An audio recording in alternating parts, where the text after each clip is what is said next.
Bienvenue sur Africa 24 dans cette nouvelle édition du QG Week-end. Voici les titres de l'actualité.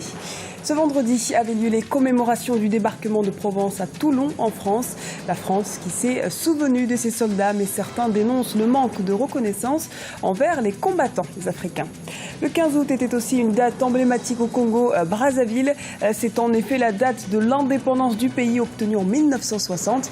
Des festivités ont lieu à travers le Congo et particulièrement dans le département de la Lekumu. La jeunesse tchadienne mobilisée en prélude du Salon international des technologies de l'information et de la communication. À moins d'un mois de la tenue de cette rencontre, de nombreuses opportunités se multiplient. Anniversaire du débarquement en Provence. 70 ans après, un hommage aux Africains tombés pour la France a été rendu lors de cet événement. Mais certains dénoncent le manque de reconnaissance de ces soldats venus d'Afrique, comme nous l'explique Aminata Diak.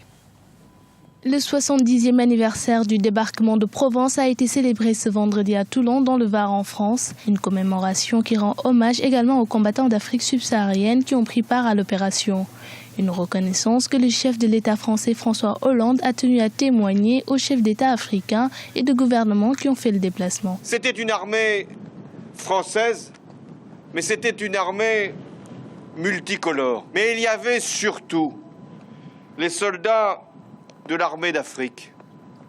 Les soldats qui venaient de ces territoires qui s'appellent aujourd'hui le Bénin, le Burkina Faso, le Cameroun, les Comores, le Congo, la Côte d'Ivoire, Djibouti, le Gabon, la Guinée, Madagascar, le Mali, la Mauritanie, le Niger, la République centrafricaine, le Sénégal, le Tchad et le Togo. C'est cette armée-là qui a chassé les nazis de France. Et je voulais ici vous en rendre hommage. À la jeunesse d'Afrique, je veux lui dire que nous n'avons pas oublié le sacrifice des anciens et que la France sait ce qu'elle leur doit. Cependant, pour Marie-Thérèse Altermat Nyogol Massigne, ces honneurs aux combattants africains ne répondent toujours pas aux promesses faites par la France après la guerre et aux critères d'engagement de ces derniers dans les troupes. Moi, je suis outrée, je suis scandalisée parce que 70 ans après avoir versé le même sang, après avoir payé lourd tribut, on fait les commémorations.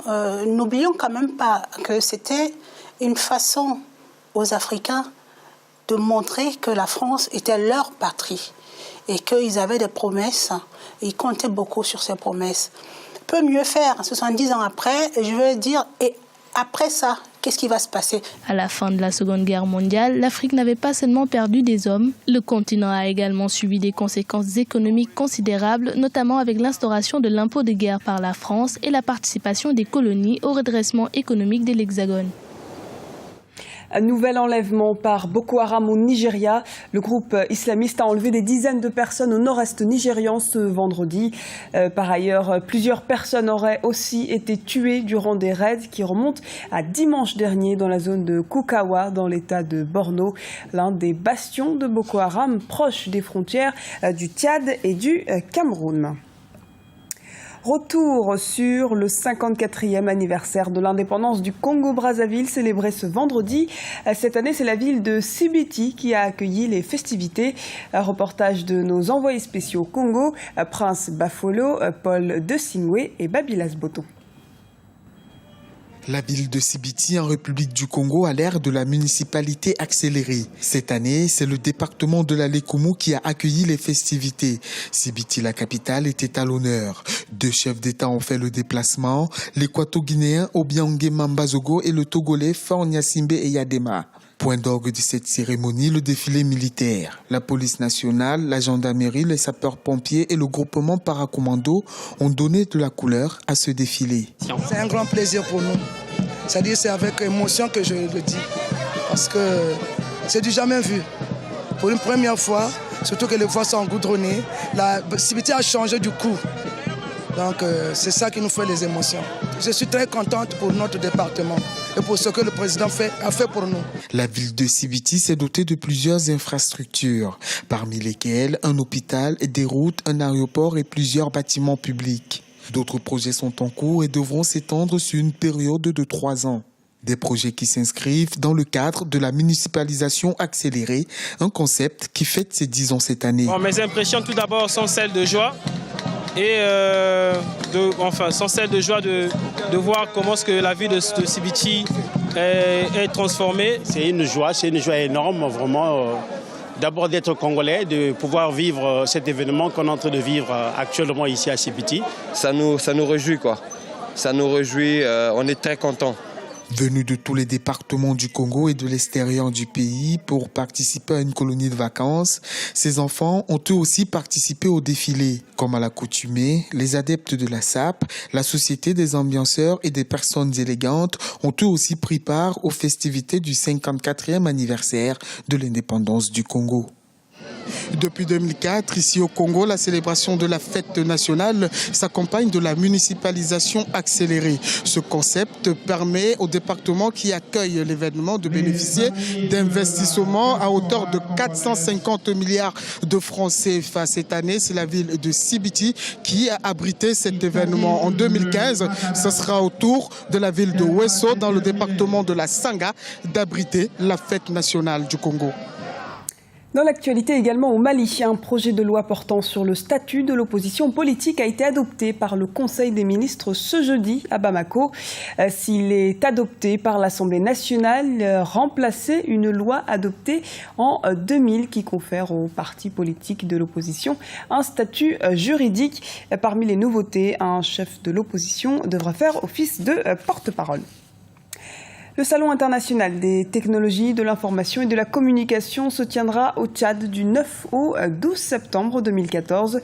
Une forte participation des jeunes Tchadiens est attendue, comme nous l'explique le reportage de Daniel Aboki, notre correspondant au Tchad. La jeunesse tchadienne se mobilise en prélude au Salon international des techniques de l'information et de la communication CITIC.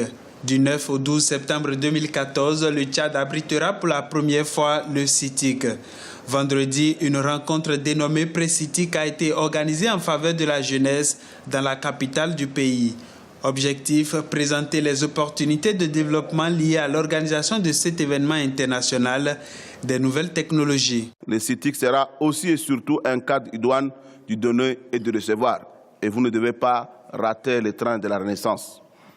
Des spécialistes en TIC, des jeunes innovateurs africains et tchadiens, des conférenciers de rang international, des experts venus des 4 coins du pays feront pendant ces 4 jours des présentations, des démonstrations ainsi que des expositions.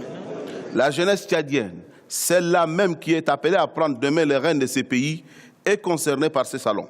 Le monde étant devenu un village planétaire, la maîtrise du TIC est devenu aujourd'hui un enjeu pour beaucoup plus et pour beaucoup de pays en plus. L'organisation du CITIC connaîtra certainement une forte participation des jeunes tchadiens. Ils sont plus de 1000 jeunes à répondre présents à cette séance. Tous convaincus que les nouvelles technologies constituent un levier de développement et un outil indispensable pour la génération future.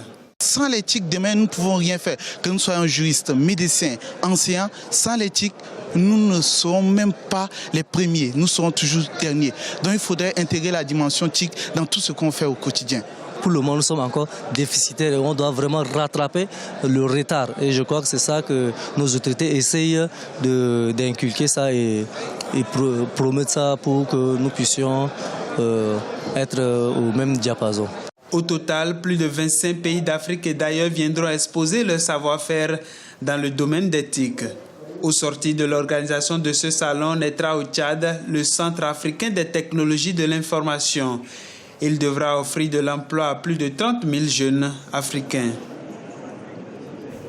Et c'est la fin de cette édition. Merci de nous avoir suivis. Retrouvez dans un instant une nouvelle édition du QG Weekend sur Africa 24.